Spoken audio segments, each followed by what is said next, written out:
তোমরা যারা কল্যাণী ইউনিভার্সিটির অন্তর্গত বিভিন্ন কলেজে ফার্স্ট সেমিস্টারে পড়ছো, তোমাদের বাংলা মেজরের পাশাপাশি রয়েছে বাংলা এসইসি পেপারটি।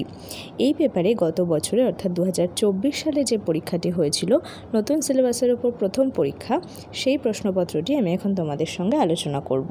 এখানে প্রশ্নপত্রে দেওয়া রয়েছে 2023, তার কারণ যে স্টুডেন্টরা এই পরীক্ষাটি দিয়েছিল তারা 2023-এ ফার্স্ট সেমিস্টারে ভর্তি হয়েছে, সুতরাং সেই হিসেবে প্রশ্নপত্রের উপরে 2023, কিন্তু মূলত পরীক্ষাটি হয়েছে 2024-এ। 2023 Bangla skill enhancement course SEC NEP পদ্ধতি অনুযায়ী নতুন পাঠ্যক্রম প্রথম সেমিস্টার, বানানবিধি, প্রুফ সংশোধন, পরিভাষা, কন্টেন্ট রাইটিং, এই হচ্ছে তোমাদের সিলেবাস। আশা করি সিলেবাস সকলেই জানো। এই ভিত্তিতেই কিন্তু প্রশ্নপত্রটি হয়েছে। পূর্ণমান রয়েছে 35, সময় 1 ঘন্টা 30 মিনিট। তোমাদেরও কিন্তু এই পূর্ণমান এই সময় থাকবে, যদি না সিলেবাস বা পরীক্ষা পদ্ধতি কিছু চেঞ্জ হয়ে থাকে, তাহলে কিন্তু এইগুলোই তোমাদেরও থাকবে, ধরে নেওয়া যায়। দক্ষিণ প্রান্তস্থ সংখ্যাগুলি প্রশ্নমান নির্দেশক, প্রশ্নগুলির উত্তর যথাসম্ভব নিজের ভাষায় লেখা প্রয়োজন। মনে রাখবে, তোমরা স্কুলে পড়ো না, তোমরা সবাই কলেজে উঠে গেছো, সুতরাং শুধুমাত্র নোট বই পড়ে কিংবা বাজার চলতে কিছু বইয়ের নোট পড়েই কিন্তু চলে গেলে হবে না। তোমাদের নিজের লেখার দক্ষতা কতটা, ভাষার দখল কতটা, সেটাও কিন্তু এখানে যাচাই করা হয়, তাই সেই মতন করে নিজে বানিয়ে লেখার চেষ্টা করবে। এক দাগে রয়েছে যে কোনো 5টি প্রশ্নের উত্তর দাও, প্রত্যেকটি প্রশ্নের মান 1 করে, 5টা লিখলে 5 নম্বর। এখানে অতিরিক্ত কেউ লিখবে না, অতিরিক্ত লিখলে কিন্তু শেষের প্রশ্নগুলোর আর নম্বর দেওয়া হয় না, প্রথম 5টার ভিত্তিতেই ঠিক বা ভুল যাচাই করা হয়। পরিভাষা বলতে কী বোঝো? প্রুফ সংশোধনের কম্পোজ ম্যাটারের যে কোনো 2টি চিহ্ন দেখাও, বাংলা সঠিক বানানের যে কোনো একটি বিধি লেখো, পরিভাষা লেখো যে কোনো একটি, রেস আর ড্রাফট অর্থাৎ এই দুটোর মধ্যে যে কোনো একটা লিখতে হবে।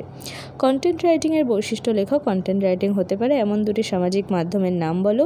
প্রুফ সংশোধনের ক্ষেত্রে এই হ্যাশ বলে এই চিহ্নটি কী কাজে ব্যবহৃত হয়, কোনো অক্ষর বাদ দিতে প্রুফ সংশোধনের ক্ষেত্রে কোন চিহ্ন ব্যবহৃত হয়।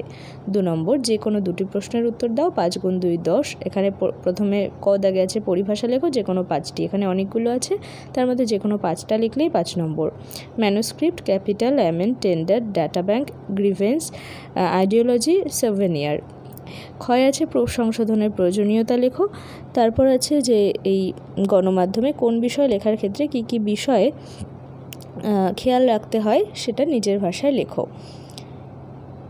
এরপর রয়েছে উদাহরণ সহ পশ্চিমবঙ্গ বাংলা একাডেমির যে কোনো 5টি বানান বিধির উল্লেখ করো।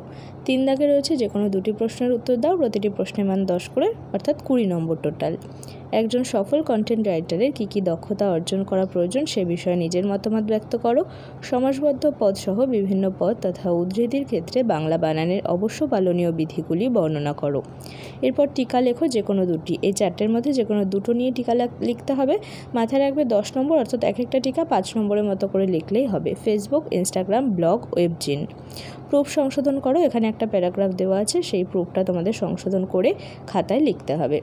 তো দেখে নিলে তোমাদের এই হলো 2024 সালের বাংলা মেজরের যে এসএসসি পেপার তার প্রশ্নপত্র।